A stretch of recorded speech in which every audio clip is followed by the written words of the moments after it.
Bom dia, pessoal.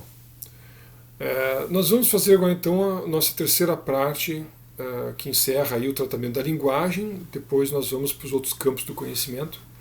Eu usei um pouco mais, 3 aulas sobre a linguagem, os outros eu vou usar 2 blocos, certo? Então qual a conclusão que a gente chegou nessa atualização de uma teoria dialética da linguagem, né? Depois da crítica interna à lógica de Hegel, ao sistema hegeliano. Um ponto decisivo foi que a gente ressituou a linguagem dentro de uma teoria mais abrangente do ser e reconstruiu a relação entre lógica e filosofia do real, né? O Hegel tinha uma teoria do pensamento puro, da linguagem pura, que privilegiava a sintaxe e a semântica e deixava um pouco de lado a pragmática, né? Tem um pouco de pragmática na lógica de Hegel, parece ter, mas muito implícita, se for aparecer nas interpretações do Wieland e depois do Vittorio Rösler, né? Mas parece claro que o peso maior é na semântica. O Puntel vai chamar a lógica de Hegel uma espécie de semântica sistemática, né? O que ocorre agora é que a pragmática ganha muito mais peso. Por quê? Porque agora a linguagem ressituada dentro de uma ontologia mais abrangente, né, como uma ontologia regional, uma ontologia da linguagem, ela se revela também como uma pragmática, portanto, ontológica. Eu estou usando esse termo para diferenciar essa abordagem pragmática do pragmatismo de tendência deontológica que vocês encontram em certos neo-hegelianos, né, como o Brandom, né? Então essa é uma diferença importante em relação a Hegel, a ênfase na pragmática. Mas tem alguns traços da teoria da linguagem do pensamento hegeliano que vão ficar, né? É o que eu quero agora investigar com vocês, dar uma retomada na nossa investigação da lógica hegeliana e ver o que ficou, o que precisa ser superado, etc. O que a gente tem na lógica de Hegel e permanece é uma teoria relacional e processual da linguagem.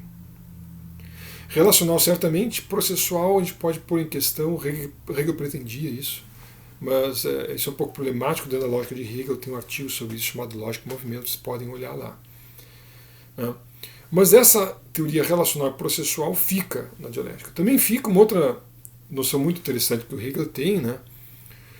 A dialética não nega que a gente possa fazer análise, decompor o todo da linguagem em suas menores partes. O que o dialético enfatiza é que não há análise sem síntese. E, na verdade, esse processo de análise, de decomposição do todo em suas menores partes, né, ele é um processo que potencialmente poderia ir ao infinito, né? Ela só termina em algum lugar por contingência histórica. Então não existe, como no analítico, a pretensão de encontrar o átomo do pensamento, né? A visão da linguagem que diz que a linguagem é um todo atomizável e o átomo do pensamento é a proposição atômica, como vocês têm em Wittgenstein. Isso é claro desde o começo da lógica de Hegel, né? Porque no início vocês têm o quê? Uma tríade, né, que é uma rede de termos: ser, nada e devir, né? Os termos estão aquém da estrutura proposicional. E, no entanto, para Hegel, um pensamento que se dá assim já tem sentido. Devir é a primeira verdade da lógica hegeliana, é o primeiro pensamento com sentido. E devir não é nada mais do que um enredamento processual de ser e nada, certo? Esse é o início da lógica de Hegel. O dialético também não só vai dizer que toda análise, né, vem acompanhada de uma síntese e que esse processo de análise é potencialmente infinito, mas o processo de síntese também é potencialmente infinito. Tanto eu posso analisar aí do todo à parte, né, infinitamente, né, só paro por uma contingência histórica, tá, na estrutura da linguagem é assim, né, mas eu poderia também partir para sínteses cada vez mais abrangentes e não terminar lá, como termina a lógica de Hegel, em inferências, ou como termina o Brandom, né, eu poderia ir além disso. Não há nada na lógica dialética que impeça vocês de fazerem isso, certo? Isso permanece de Hegel, numa concepção contemporânea da linguagem, tá? Agora tem um traço, um aspecto que é muito importante e que agora não vai aparecer mais, né? É o que eu chamo de a presença de um viés para ordem. na lógica de Hegel? Bom, isso depende já de um diálogo com Platão tardio. E isso já pressupõe a nossa última aula, em que, ressituando a linguagem dentro de uma ontologia mais geral, vocês redescobriram na linguagem, a mesma estrutura lógica do todo, a ideia da coerência, e na ideia da coerência vocês descobriram o espaço lógico. E a gente agora vai começar a aprofundar um pouco mais a noção de espaço lógico dentro dessa teoria da linguagem, teoria do pensamento, porque linguagem é pensamento. Tá? Então, assim, por que viés para a ordem?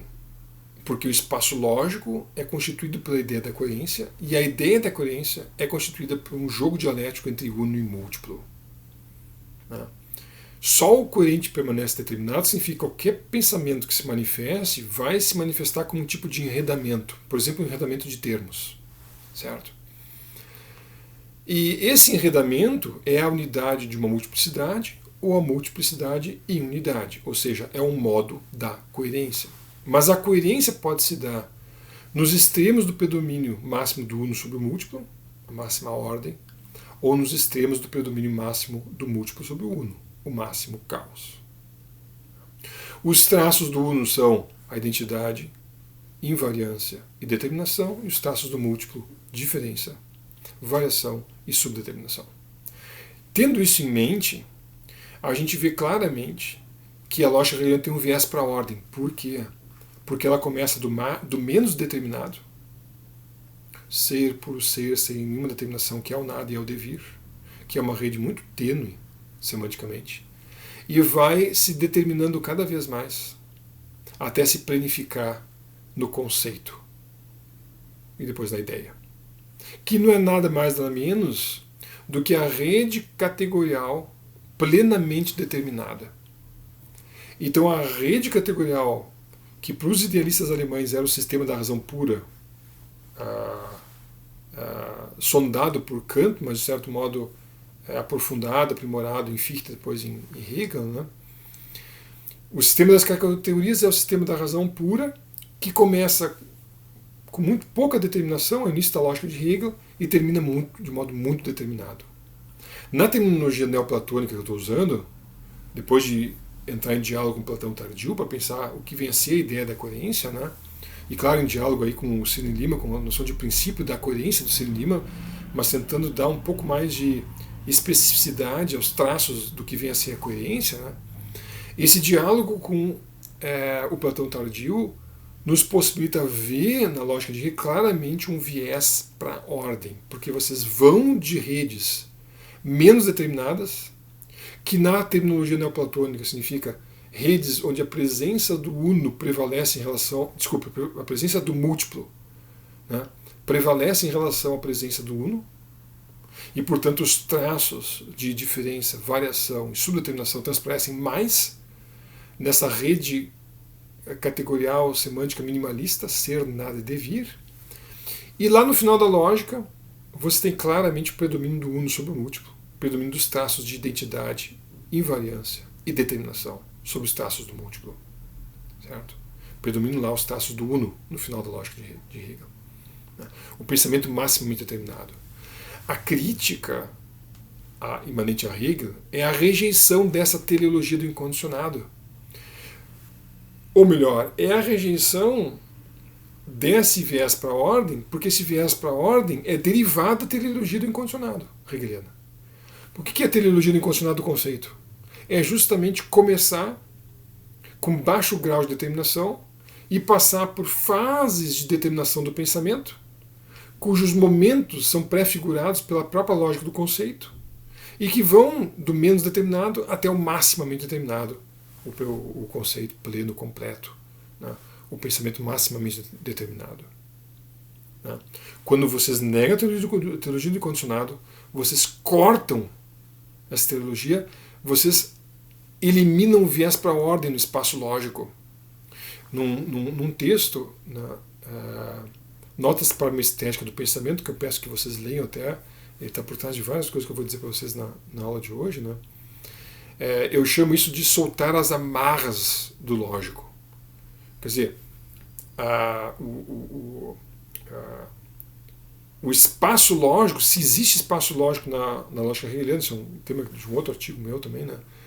Mas o sistema das categorias, a logicidade dialética, ela está travada por esse viés para a ordem, pela teleologia do incondicional que predefine os momentos e o fim do processo dialético. Quando vocês eliminam a teleologia do incondicional, vocês soltam as amarras do lógico, e o espaço lógico se amplia muito além daquilo que Hegel imaginava. Nós temos uma concepção de espaço lógico muito mais ampla do que a imaginada por Hegel. E disso vai resultar o quê? Uma teoria dos vários modos da coerência possíveis, né? Que são os vários mundos de sentidos, se vocês quiserem, que vão emergir de uma teoria do pensamento.